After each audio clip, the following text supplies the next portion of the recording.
As 2025 draws to a close, the climate crisis has stopped being a headline about the future. It is now a defining force, shaping politics, economies, and everyday survival.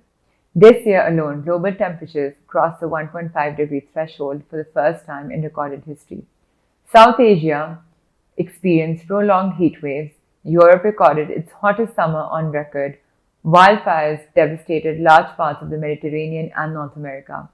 And across the global south, extreme rainfall pushed fragile infrastructure to the brink.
In Pakistan, the story was painfully familiar. Floods returned, smog blanketed cities for weeks, and agriculture yields fluctuated wildly.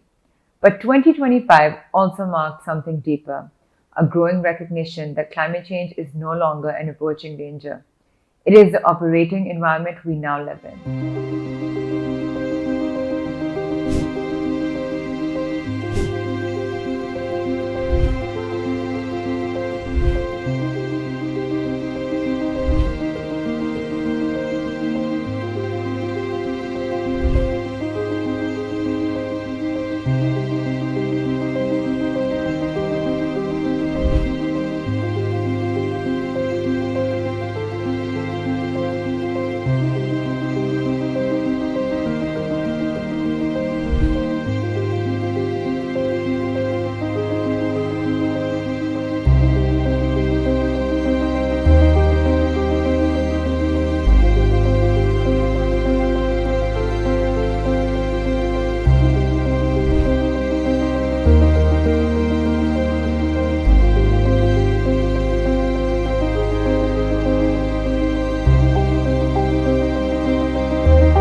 largely what I've, I share my experience as a judge for all these years, is that I don't think the government is interested in changing the life of an ordinary person.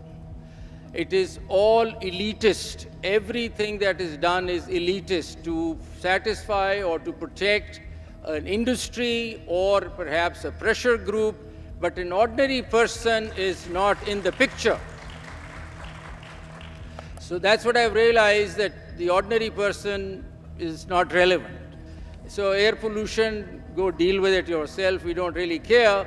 Let's just go build industry. Let's do something else. I'm not saying development is bad. Development ought to have been done, should be done, but there has to be intelligent ways of doing it. So let's see how we do it. It is our present, painful reality. As of yesterday, our air was not just poor, it was toxic cocktail, a public health emergency. Lahore's AQI at 400 is a red alert for our nation. Every action is a bullet in this fight for clean air. Tonight we examine three critical questions. What climate impact has moved from a future risk to a present-day reality? How effective were Pakistan's responses to this year's climate shocks? And what climate decisions or lack of will cost the country the most in the years ahead? To help us unpack this, we are joined by four leading voices. Zofreen Ebrahim, climate journalist and researcher. Dawar Hameed Butt, climate policy analyst. Mikail, Malik, climate risk and disaster management specialist. And environmental lawyer and activist, Rafay. During the floods, we saw ration boxes, had her photo on them. So people can usually tell what's genuine and what looks staged. And I think that leaders should refrain from doing it. If we took a look at the average of normal rainfall during monsoon, that's about 141 millimeters that Pakistan has received over the last number of years. I think the last 65 years data exists. The biggest future risk of climate change that has become a tragic present reality is the recurrence of flooding, which increasingly feels like an inevitability rather than an exceptional event. Pakistan experienced some of its worst heat waves in history. It was one of the hottest years on earth, and our cotton production fell about 30% on account of these heat waves. So we're beginning to see large-scale destruction of agricultural output, as well as flooding, destructing lands, infrastructure, and killing people. For decades, climate scientists warned that rising temperatures would eventually destabilize weather systems, intensify monsoons, and turn extreme events into regular occurrences. In 2025, many of these projections stopped sounding theoretical. While political symbolism often dominates public discussion, the physical transformation of Pakistan's climate is unfolding at a far more alarming scale. Few impacts illustrate this more clearly than flooding, which is no longer confined to rare disasters, but emerging as a recurring national condition. We asked our guests what climate impact finally crossed that line this year, moving from something we feared might happen to something we now know will happen again. On the symbolic side, I think most leaders do this to some extent, but in different measures. If you ask me, Maryam Nawaz tends to overdo it. Take the portable toilet image example that she shared during flood relief operations. It was criticized because it turned out to be a recycled stock photo. Or the way her image or her father's appears on mass distributed items. During the floods, we saw ration boxes, had her photo on them. Then the anti-smog guns in Lahore had her father's. So people can usually tell what's genuine and what looks staged. And I think that leaders should refrain from doing it. Or maybe do it more subtly. To my mind, the starkest of realities in Pakistan at this point in time is the recurring nature of flooding.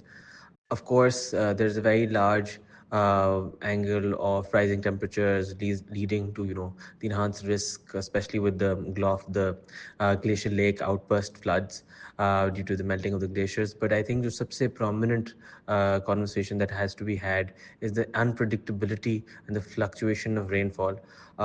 If we took a look at the average of normal rainfall during monsoon, that's about 141 millimeters that Pakistan has received over the last number of years. I think the last 60 to 65 years data exists. But if you look at the last 3 years, the numbers are very very surprising. So you look at 2022 when we had the largest destruction. The average was 387 millimeters. So 140 is the average, and we were at 387 millimeters. Then 2023, we came back to the average, which was 146 millimeters. And 2024, it rose again to 212. That coupled with the fact that, the landscape of Pakistan and the lack of adaptation in Pakistan in terms of infrastructure, it makes it very hard for, people to survive. There's mass deportation from, people's housing. There's mass far wide spread of disease, there's breakage of homes, there's destruction of agriculture, and numerous things. So I think the starkest reality that we must face right now is how do we deal with flooding, because we are topographically built as a floodplain, and with rising temperatures and unpredictability in weather patterns, I feel that this is a risk that we must really adapt for. As 2025 comes to a close, we're looking back at a year that pushed Pakistan, its people, and its infrastructure to the brink. Devastating floods, severe smog, and unpredictable agricultural yields all brought with them a sense of loss, uncertainty, and a fear of the future.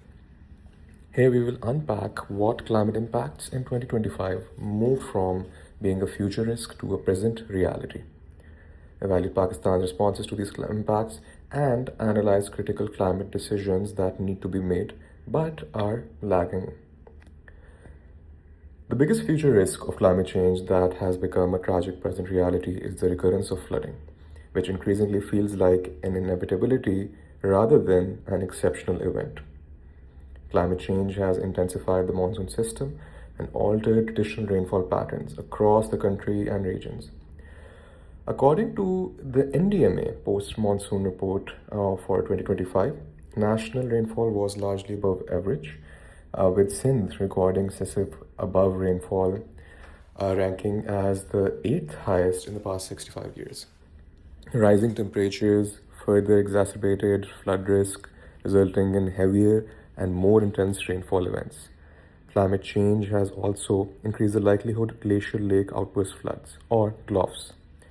Due to accelerated glacier melting, with multiple incidents reported during the 2025 season, including near the Shishper Glacier, compounding the challenge is the growing unpredictability of rainfall, as large fluctuations make effective preparation and mitigation difficult.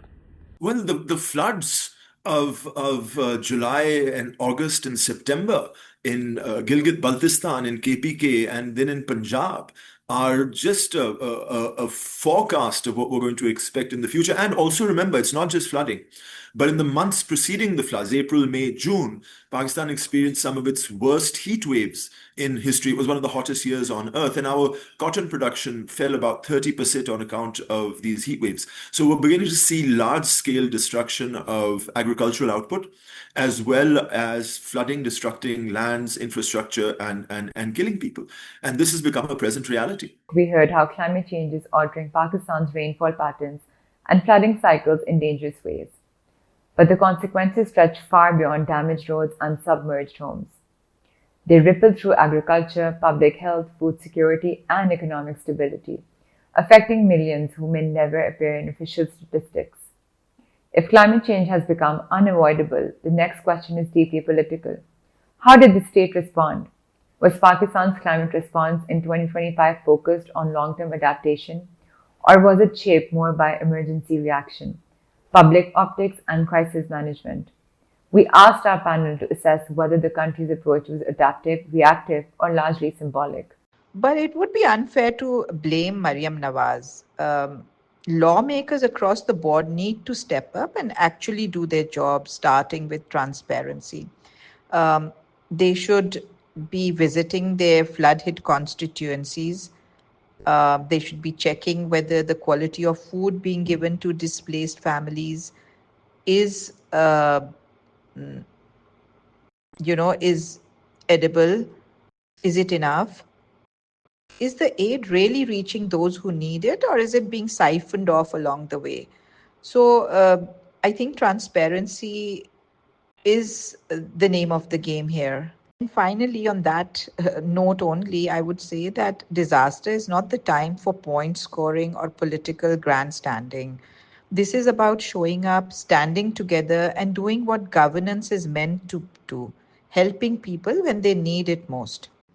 So I think in terms of climate responsiveness, being reactive, adaptive, or being symbolic, I think the most two prominent would be being reactive and being symbolic. Adaptive, I think, takes third position. I think across the board, as is generally the problem with the government infrastructure here, the most prominent concern is going to be the fact that we operate in silos, that we have a federation, a Ministry of Climate Change that is making policy, but then we have our executing agencies in the provinces, and there's a complete disconnect. We have an NDMA in the center, which is the most prominent data center, but then there are PDMAs and they report to the provincial governments. But let's talk about what is the current concern. To my mind, the most prominent concern is the fact that we do a number of things because they seem like the right headline. So if you look at the smog trucks and the data, the scientific data really kind of goes against what's being advertised about them. If we look at a number of other initiatives against the brick kilns and crop burning, which yes have had positive impact, not denying that. I'm not one of those individuals who will say that they've not had positive impact, but the impact and the advertisement, I think there's a lot of symbolism going around there. And but in all of that, I think that some reactive mechanisms have been very effective. I must salute the Rescue 1122, especially during the floods earlier in 2025. Over 3 million people were rescued. Over 800 relief camps were established. They're working day and night. I think the bureaucracy in terms of the Pakistan administration services, there's Rescue 1122 division, as well as the police and other agencies, even the Pakistan Army were really in sync when something negative happens. So I think that's my primary concern. We do band together, and our government agencies and our establishment really work hard, but we do it once water is under the bridge, and that's when you're actually just trying to minimize the damage, not actually think proactively or solve concerns for the future times to come. And I see no reason, which is my primary concern, no reason for all that has happened in 2022 or in 2025 to repeat itself in 2027-28. There is absolutely no reason, because we've done nothing differently. Despite this feeling of inevitability, Pakistan's response to floods was largely reactive and symbolic. During the floods, the Punjab government's actions were widely perceived as symbolic, while deeper structural problems undermined effectiveness. A lack of coordination between federal, provincial disaster management authorities weakened the overall response, and individuals with first-hand knowledge on ground realities were often excluded from decision making, resulting in poorly targeted and ineffective interventions. This was, of course, quite evident in the uneven and delayed distribution of aid in severely affected areas such as Multan and Bahawalpur. Moreover, the NDMA's early warning system proved inadequate and in urgent need of updating. A preliminary post-flood poll by Gallup Pakistan revealed that only 12% of Pakistanis received flood warnings via SMS, while most relied on informal channels such as mosque announcements or neighbors, highlighting serious gap in institutional communication. But of course, we have some positives as well, and there are institutions which feel like a silver lining. There were notable successes, particularly by emergency services such as Rescue 1122, which conducted large-scale search and rescue operations, including air missions in mountainous and flood-hit regions, rescuing nearly 3 million people and establishing 741 medical relief camps all over Pakistan. Overall, while immediate reactive measures saved lives, the response exposed how underprepared Pakistan remains for climate-induced disasters, underscoring the urgent need to shift toward a coherent, adaptive climate strategy to prevent similar devastation in the future. Through data, we also know, and it shows that the air quality this winter was relatively better. That can be attributed to certain natural phenomena as well, which differed from last year.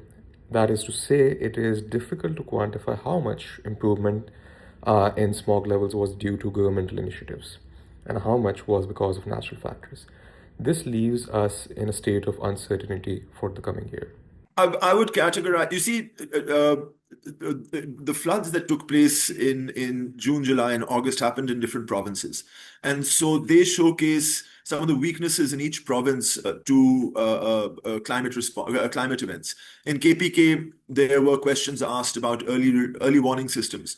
And in Punjab, there were questions asked about rescue and relief. Even though people knew about the floods weeks in advance, people in Panjnad, South Punjab, were left stranded in water, even though the authorities had weeks to prepare for that. So that's not just reactive, that's negligent.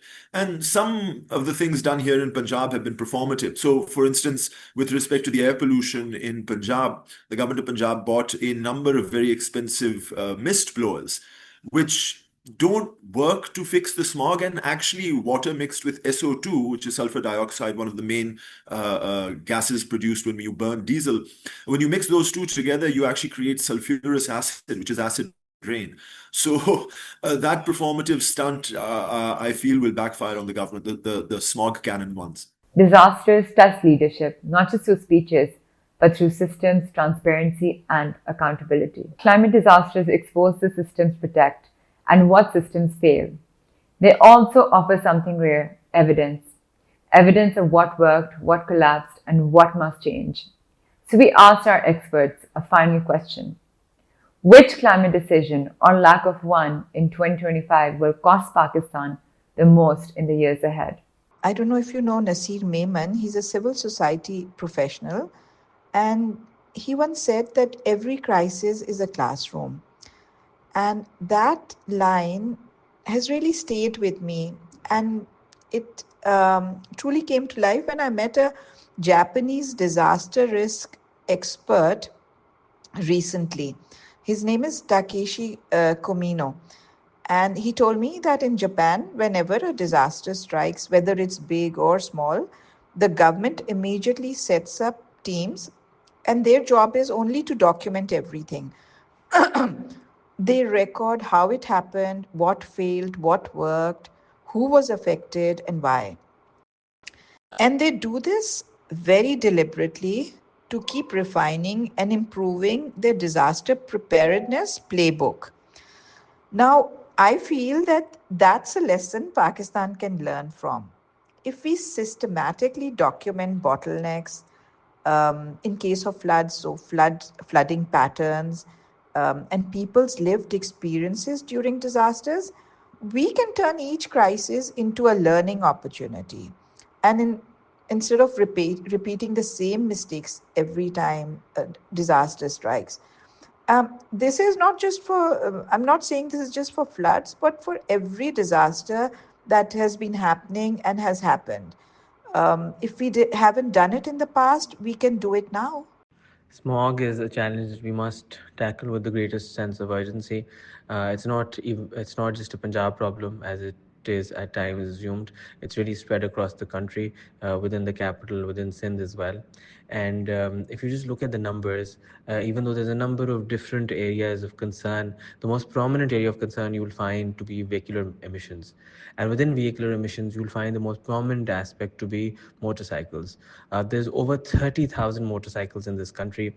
They consume about $6 billion of fuel per annum. So not only is it a smog problem, it's also a current account deficit problem where we're wrangling for dollars each year, and we're spending a great amount of money in importing fuel. So I think the policy that has been lagging for a number of years, that we must focus on, is the EV revolution and how do we change the landscape. Um, by bringing in subsidies, by bringing in government shared schemes, by bringing in battery swapping. I think, like the solar revolution, if the right policy is in place, I think the motorcycle EV revolution could change this country. But if I were to talk about one decision that has been pending alongside that goes hand in hand, it is the refinery upgradation to actually produce environmentally friendly fuels as per the Euro 5 specifications. Pakistan is not actually not one of the countries with the highest car densities.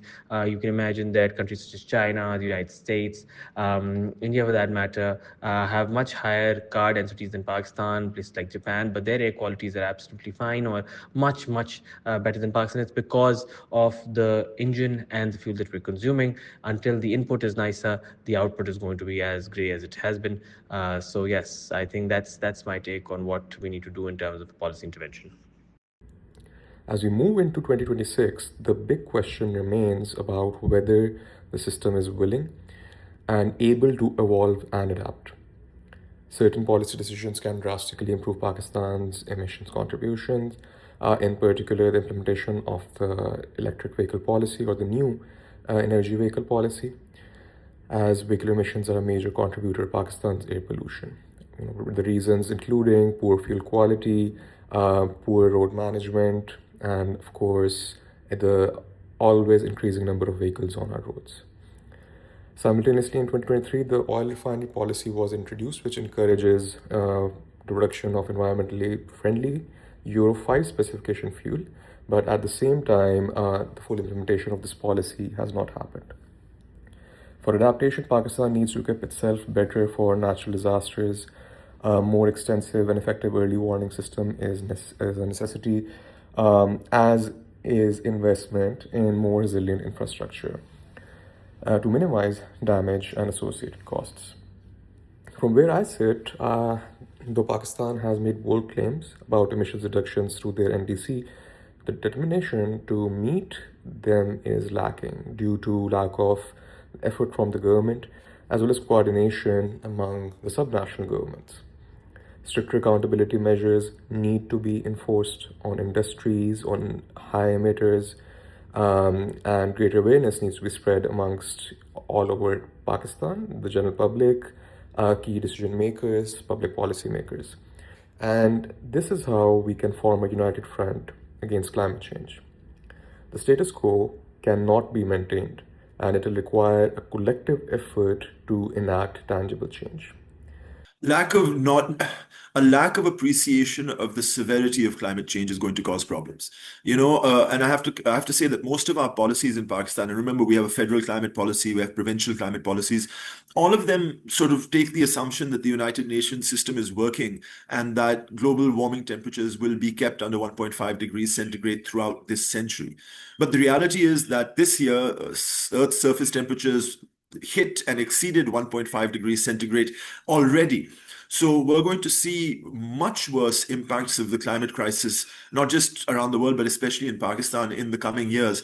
And not being prepared for it is not an excuse. 2025 did not introduce Pakistan to climate change, but it may have stripped away the last illusion that time is still on our side. Floods are becoming predictable, heat waves are intensifying, air quality is deteriorating, and climate policy is falling behind physics. As global temperatures push beyond thresholds once considered safe, Pakistan's vulnerability grows, not only because of geography, but because preparation remains fragmented. The real question now is whether Pakistan is willing to learn or condemned to repeat the same lessons at a higher cost, year after year. That's it for today. I'm your host, Mahin Azam Khan. See you next week.